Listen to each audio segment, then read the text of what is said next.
Hi friends, எல்லோரும் எப்படி இருக்கீங்க? இன்றைக்கி சண்டே ஸ்பெஷல். எங்கள் வீட்டில் சுவையான சிம்பிளான மீன் வறுவல் எப்படி செய்யலான்னு பார்க்கலாம் வாங்க. மிளகாய்த்தூள், மஞ்சத்தூள், மல்லித்தூள், காஷ்மீரி சில்லி பவுடர் நான் கலருக்காக சேர்த்துருக்கேன். இது கூட மிளகுத்தூள், ஜீரகத்தூள், உப்பு சேர்த்துக்கோங்க.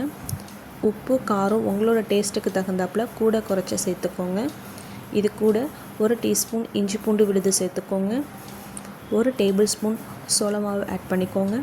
இது எல்லாத்தையும் நல்லா மிக்ஸ் பண்ணிவிட்டு மேலே அரை லெமன் ஜூஸ் சேர்த்துக்கோங்க. தேவைப்பட்டால் தண்ணி யூஸ் பண்ணிக்கோங்க. இது எல்லாத்தையும் நல்லா பேஸ்ட் பதத்துக்கு ரெடி பண்ணிக்கோங்க. நான் உங்ககிட்ட காமிக்கிறேன் பாருங்கள். இந்த மாதிரி பேஸ்ட்டாக ரெடி பண்ணிக்கோங்க. இந்த பேஸ்ட்டை நம்ம வாஷ் பண்ணி வச்சுருக்க எல்லா மீன்கள்லையும் கேப்பு விடாமல் நல்லா அப்ளை பண்ணிக்கோங்க. மசாலா மீனில் தடவினதுக்கப்புறம் மேலே ஒரு 2 table spoon coconut oil use பண்ணிக்கோங்க. இந்த மீன்களை மசாலாவோட கோகனட் ஆயில் யூஸ் பண்ணி ஒரு 30 நிமிஷம் ஊற விடுங்க. தேவைப்பட்டால் ஃப்ரிட்ஜில் 20 நிமிஷம் நீங்கள் ஊற வச்சுக்கலாம். நான் இன்றைக்கி வெளில தான் வைக்க போகிறேன். இந்த மீன்கள் மசாலாவோட 30 நிமிஷம் நல்லா ஊறட்டும். ஊறினதுக்கப்புறம் இந்த மீன்களை நம்ம வறுக்க ஆரம்பிக்கலாம்.